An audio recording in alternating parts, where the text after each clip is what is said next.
Ги следите регионалните вести на радио и телевизија КИС. По 8 до 10 часа на отворено во услови на минусни температури, вака тетовските тезгаджи и деновиве едва го заработуваат парчето леп. Идејата за затворен пазар остана нереализирана желба на продавачите и купувачите на тетовскиот зелен пазар. Со повеќе облека на себе, ама со премрзнати голи раце по 8 до 10 часа на отворено во услови на минусни температури, вака дел од тетовските тезгаджи и деновиве едва го заработуваат парчето леп. Како што ни изјавија продавачите кои денес ги затекнавме на тетовскиот зелен пазар, на временските услови можат да се навикнат, ама не можат да прифатат што заработувачката во овие ладни денови е минимална. Речи се неисплатливо што денот го поминуваат покрај тезгите со надеж дека нешто ќе продадат, бидејќи кога времето е студено и купувачи нема. Мора да биде некој на пазар поиздржлив, тоа да е пазар празан без робе, мало не изгледа како треба. Тоа е работа, мало е ладно, али... Имате начин да се стоплите? Не, само бака, мало. Стегнемо се, вртимо се, сложимо робо, даемо робо, дека пројде ладноча, дека да не мрзamo. За стопливе немаме никаков начин да се стопливе, ама мора да се работи. Екзистенција да живиме некако. Се економска криза е многу катастрофа, тоа да ви кажам. Морамо да, затоа смо дошли. Морамо. Сака куќа, деца, сака да јаде. Се родило, па сака да се продаде. Што да правимо? Мало ладно, што да радим, мора. И да ја сака да јадам, да пиеш и така работа. Најголемата мака на продавачите од тезги во моментов им е замрзнувањето на производите, па затоа на повеќето тезги можат да се видат чебиња, јамболи и најлони, односно она со што тие се обидуваат да ги заштитат, бидејќи ако измрзнат производите ќе пропадне целиот нивен труд и ќе останат без дневната заработувачка. Пакувано у магазини ги држиме, иначе тоа смрзне ние за продаје, тоа се уништава тоа. Ако ние саглам роба, не сме да бидеш продажуваме, тоа се има позната роба дека е мрзна или не, тоа е дека исправна. Помало држиме роба, не држиме си, со најлони покриваме и више кромит продавам него кофери тоа. А како ја заштитувате робата да не ви смрзне? Па ga завиткujemo чебиња, тоа, најлони, све завиткujemo, што да правимо. Се мучимо многу, а нема ништо од ова нема ништо. Оставимо роба у дичан внутра и така. Ој седи, портокали, мандарини, нема гајде, овој други ставимо дичан внутра. Решението според многумина е сместување на производите во магазински простории, но и доколку би имало магазини, велат продавачите, тие би се соочиле со дополнителни трошоци, додадени на оние кои веќе ги имаат при изнајмување на тезгите. Тоа е европски, да биде така још подобро. Кај да биде затворен, да има магазини, ова тоа е још подобро. Нормална ствар дека ако е потопло, по-убаво било за роба, за муштерија, посигурни дека е исправна роба. Сега, ако е исправна, имају се плашат муштерија, дека морда има кој не го познае квалитетот што е. Кога би имале затворен пазар, би го решиле ли проблемот? Овој проблем поубав онда. Да се покрие нешто или се паѓа нешто, има устромица поубави тамо тезга, и тамо поевтина, тука поскупа тезга, 2 тезга 500 милиарди плашама, нема сега. Прома има многу, доста. Може би затоа при секој студ одново се актуализира неостварената желба на продавачите и купувачите за затворен тип на зелен пазар во Тетово. Така би се заштитиле продавачите и нивните производи од премрзнување, а купувачите би имале поголема удобност при пазарувањето.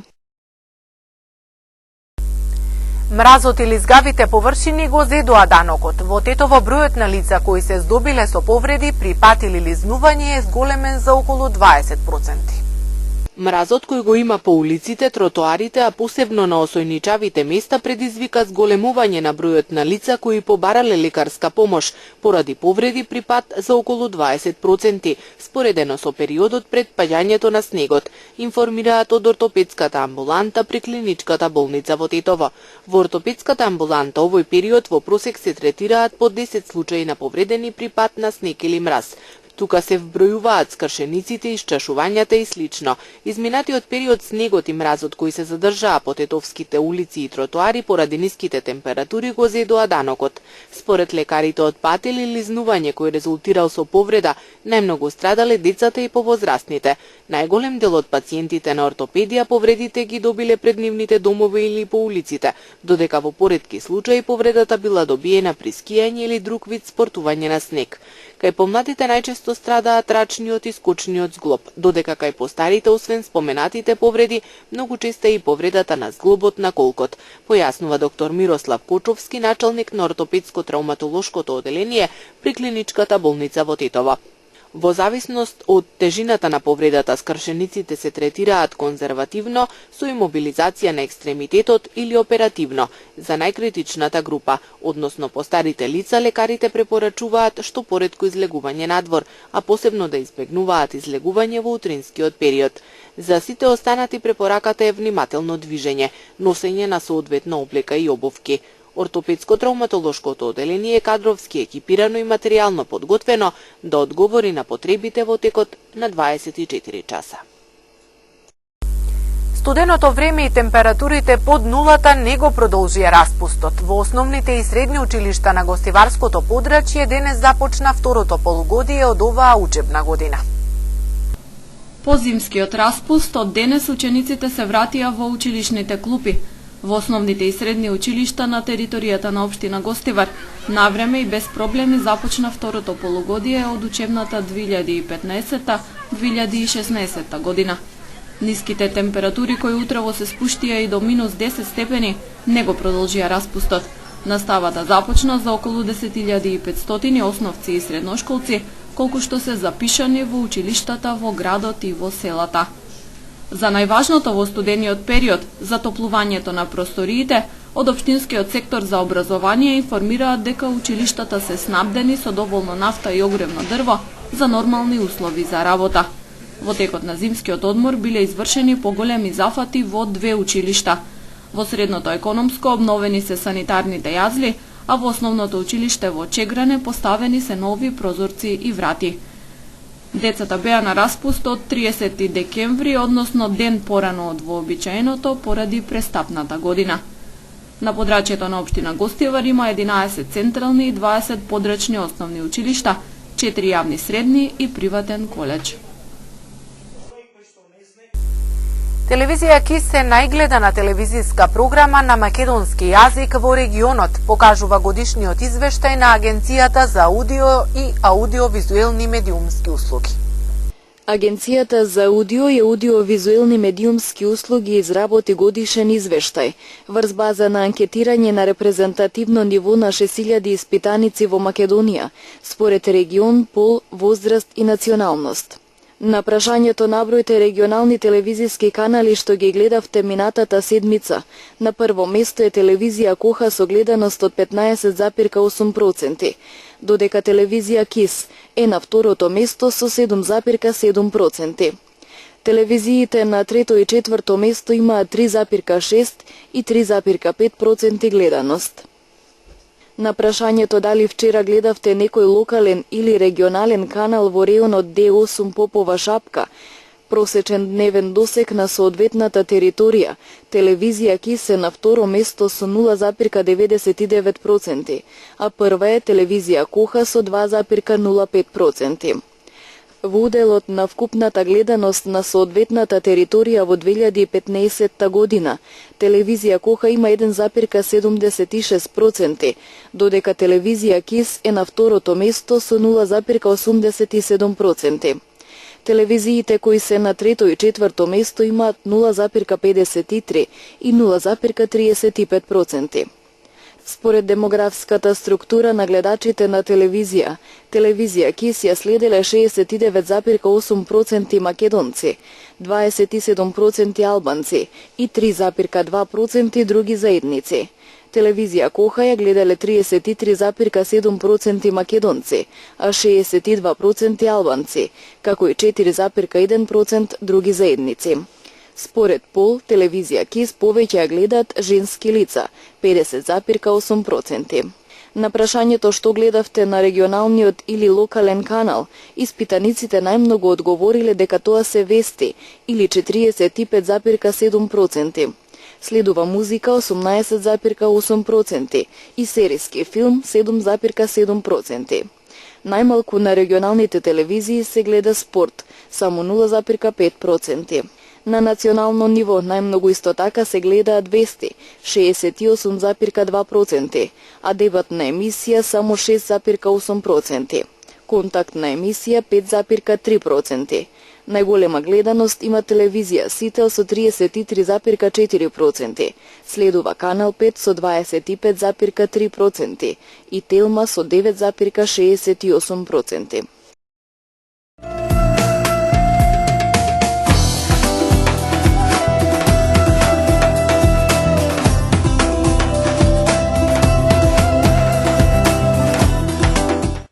Нов датум за избори. Бојкот на изборите ако датумот за избори остане 24 април. Одложени оставки на министрите и дополнителни заменици министри на СДСМ и учество на опозицијата во собранието, работните групи и ДИК до 24 февруари со цел да се завршат обврските од пржино и Македонија на нов датум да оди на кредибилни избори. Ова се заклучоците на Централниот одбор на СДСМ кои ги презентираше лидерот на опозицијата Зоран Заев. Тој вели дека остануваат конструктивни и даваат шанса по 24 февруари, кога треба да се распушти собранието, да се смени датумот за избори и да се создадат услови за сите партии да учествуваат на фер и демократски избори. Без прочистен избирачки список нема кредибилни избори, без регулација во медиумската сфера нема кредибилни избори. Затоа СДСМ на избори без овие услови не оди. Ако изборите останат на 24 април, тие нема да се кредибилни, изјави Заев. Министерот за внатрешни работи Оливер Спасовски и министерката за труд и социјална политика Фросина Ташевска-Ременски и двајцата од редовите на СДСМ денеска во собранието дадоа свечена изјава како дел од преодната влада. Во новата година со нови обструкции за специјалното јавно обвинителство, собранието се уште не го донесе буџетот кој го побара специјалната обвинителка Катица Јанева. Советот на јавни обвинители во меѓувреме побара отчет од Јанева како ги преземала незаконски преслушуваните материјали од СДСМ и дали постапила согласно законот и изготвила записник. Советот требаше денеска да заседава за затворени врати, но седницата е одложена за 27 јануари. Советот на јавни обвинители откако ќе доби одговор од Јанева, ќе донесе одлука дали против неја ќе отвори дисциплинска постапка за нестручно и несовесно работење. Владата денеска од домашните банки зеде 7 милиони евра, повеќе од што најави. Планираше 5,5 милиони, а на крај се задолжи за 12,5 милиони евра. Во овој период не се предвидени враќања на стари долгови. Минатата недела пак владата планираше да се задолжи за 15,5 милиони евра, а на крај позајми скоро 31 милион евра. Само од почетокот на месецот тоа се 22 милиони евра поголеми задолжувања од планираното.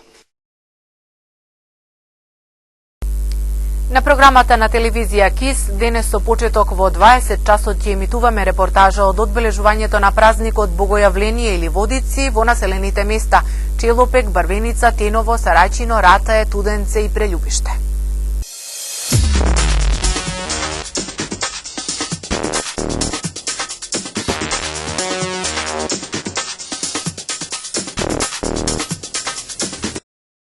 Труењето на поранешниот офицер на КГБ Александар Литвиненко најверојатно е одобрено од председателот на Русија Владимир Путин, се вели во извештајот на независната британска истрага, предводена од пензионираниот судија Роберт Овен. Извештајот е напишан на 328 страници и во него се поврзуваат смртта на Литвиненко во 2006 година со највисоки представници на Кремљ. Литвиненко беше дојавувач кој се бореше со корупцијата во безбедносните служби на Русија. Неговата сопруга веднаш по објавувањето на извештајот рече дека е среќна што англиските тела ги потврдиле зборовите на смрт на постела на Литвиненко, дека Путин стои зад неговото труење.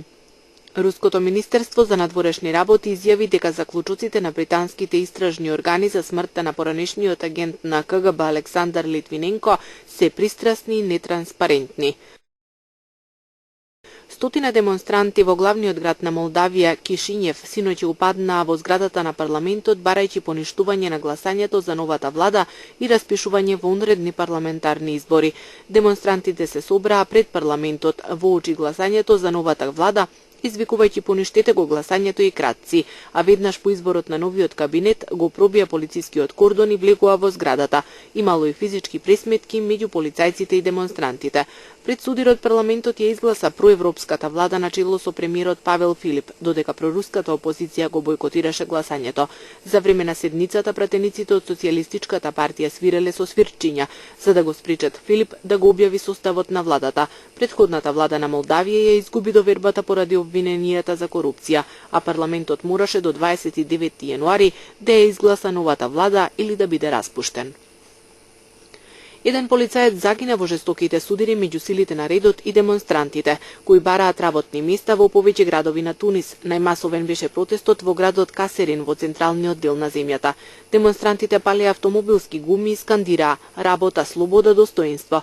Повод за нивно избунување беше самоубиството на локален маж кој откако се пријавил на конкурс за работно место бил одбиен.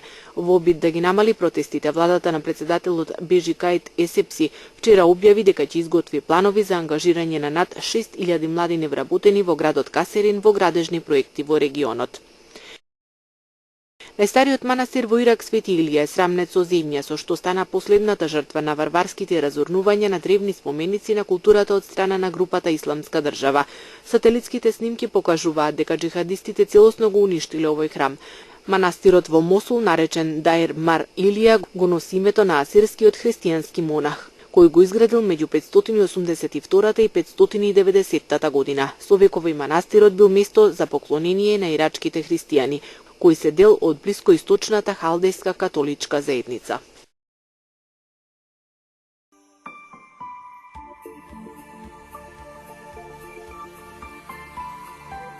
Денес имавме сончево време со мала до умерена облачност. Утринската температура се движеше од -13 до -3, а дневната од 0 до 6 степени.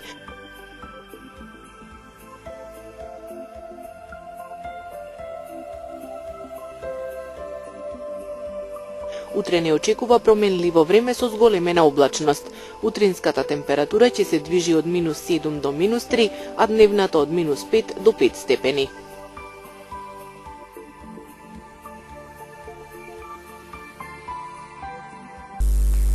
Ги следевте регионалните вести и ви благодариме на вниманието со кои овој пат не следевте. Пријатно!